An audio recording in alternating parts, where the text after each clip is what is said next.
किंवा तुम्ही म्हणता की ब्रेस्ट कॅन्सरला प्रॉपर मॅनेजमेंट तरीसुद्धा एक मनात सर्वांच्या एक शंका असते, म्हणजे आपली रेडिओथेरपी, किमोथेरपी ह्याच्यात जे वेगवेगळे दुष्परिणाम दिसून येतात. त्यामुळे ते बरेच लोक म्हणजे असं नको ते असं एक नेगेटिव्ह त्यांचा माइंडसेट असतो.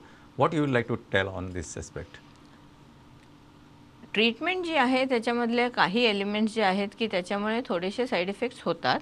परंतु जसं मी म्हटलं की आता औषधं खूप ॲडव्हान्स झालेले आहेत, खूप नवीन नवीन चांगली चांगली औषधं आली आहेत आणि त्या औषधांचे साईड इफेक्ट्स कंट्रोल करण्यासाठी जी मेडिसिन्स लागतात ती पण आता इतक्या उच्च दर्जाची आहेत की हे साईड इफेक्ट्स खूप कंट्रोल चांगल्या प्रकारे करता येतं. म्हणजे पूर्वी असं व्हायचं की किमोथेरपी वॉर्ड असेल तर त्या वॉर्डमध्ये सगळेच पेशंट सारख्या उलट्या करायचे, कारण एवढी स्ट्रॉंग मेडिसिन आणि ते त्याच्यानी होणारं जे वॉमिटिंग आहे, उलट्या होतात त्या कंट्रोल करण्यासाठी आपल्याकडे तेवढी चांगली औषधं नव्हती.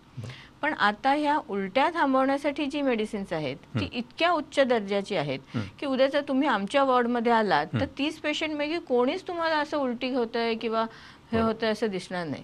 त्यामुळे ही सपोर्टिव्ह केअर जी आम्ही म्हणतो, सपोर्टिव्ह केअरचा दर्जा इतका वाढला आहे की त्यामुळे कॅन्सरची ट्रीटमेंट खूप सोपी झाली आहे, देणाऱ्यांसाठी सुद्धा आणि घेणाऱ्यांसाठी सुद्धा.